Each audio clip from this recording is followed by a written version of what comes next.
Hello my dear students, a very warm good day to you all. Learner's Note is an online solution that encourages a better way of education among students. Myself, I am Gina George, your physics teacher. Today let's discuss about the topic force and laws of motion. So what is a force?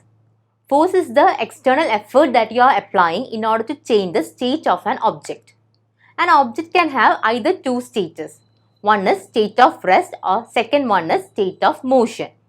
So in order to change the state, we have to apply some external effort. That external effort is known as force. So force is having a magnitude and a direction. That's why force is known as vector quantity. So force is a vector quantity because it is having magnitude and direction. So now let's see what are the effects of force. The first effect of force is that it can move a body at rest. For example, an object is kept stationary. That means an object is at rest. So if you want to change the position of rest, you have to apply some external effort or external force. So the first effect of force is move a body at rest. And second effect of force is you can stop a moving body by applying some force. For example, a ball is rolling on the ground. And in order to stop that ball, we have to put some external effort called force. So this is the second effect of force. That is, force can stop a moving body. Third one is you can change the speed of an object by applying force. For example, a ball is rolling through the ground. After some time, it will stop. So before stopping, if you kick the ball again, the ball will start moving little more faster. So here you can say you can change the speed of a moving body by applying force. The next effect of force is change the direction of a moving body. For example, a ball is moving in this direction. And suppose if a boy comes and kick the ball in this direction, the ball will start moving in this direction. It means that ball changed the direction from this direction to this direction. So from this you can conclude that if you apply force, then you can change the direction of a moving body.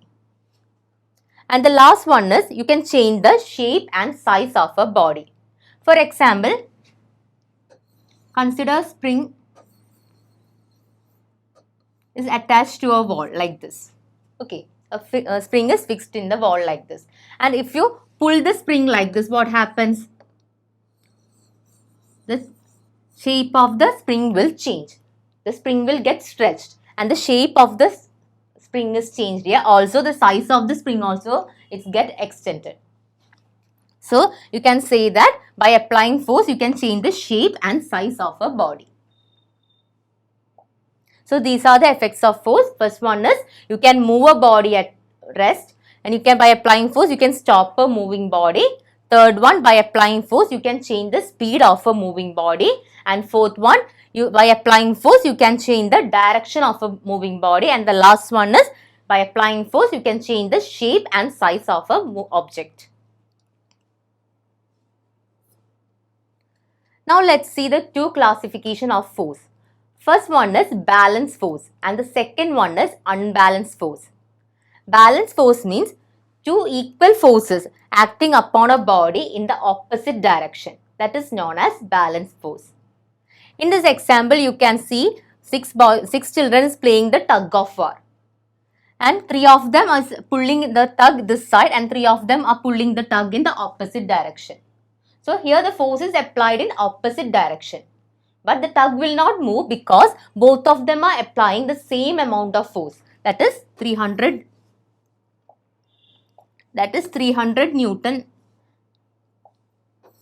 is applied here. Also 300 Newton is applied over here. So you can say F1 is equal to F2, which is equal to 300 Newton. So if equal amount of force is applied in opposite direction, then you can say it is a balanced force. So here you can see, here the direction of force is this side way and here the direction of force is in this direction. So opposite direction force is applied and the same amount of force is applied.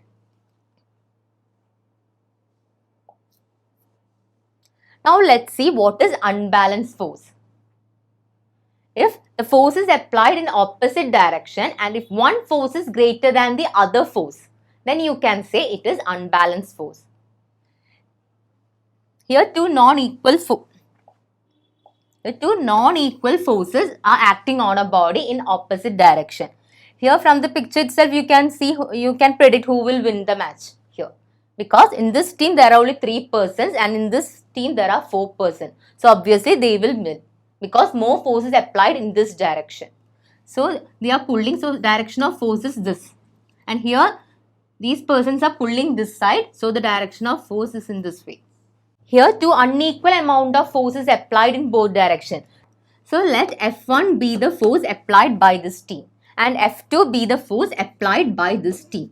Here we can say F2 is greater than F1. That means two unequal forces applied in opposite direction. Such force is known as unbalanced force. So now let's see what is Newton's first law of motion. Newton's first law of motion states that every body will continue in a state of rest or in uniform motion unless acted upon by an external unbalanced force. It means that every object will show the tendency to continue in its own state. Suppose a body is at rest. This body will show the tendency to remain in rest. If the body is moving, that body will show the tendency to continue in motion. If you want to change this tendency of motion or if you want to change the state of rest, then you have to apply some unbalanced force. Until and unless you apply some external unbalanced force, you cannot change the state of an object. And that is known as Newton's first law of motion. Now let's see what is inertia. The natural tendency of object to remain in its state of rest or uniform motion is known as inertia. The Newton's first law is closely related with inertia, hence Newton's first law is also known as law of inertia.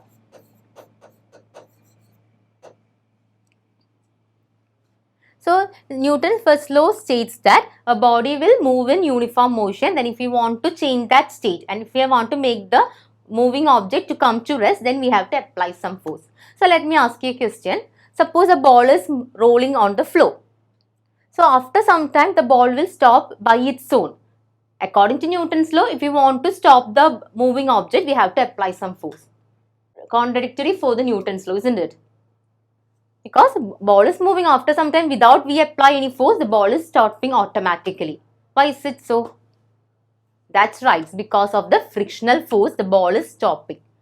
If you want to change the state of motion, then force has to be applied. In this case, frictional force is applied on the ball. So now let's see some examples of inertia.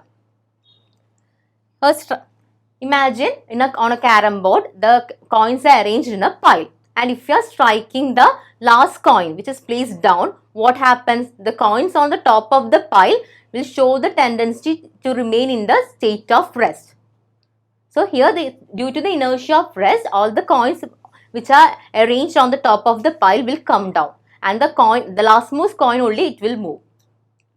Another example of inertia is flicking a playing card with a coin placed over it. Imagine that you are taking a glass and on top of the glass you have placed a playing card and top of that you place a coin.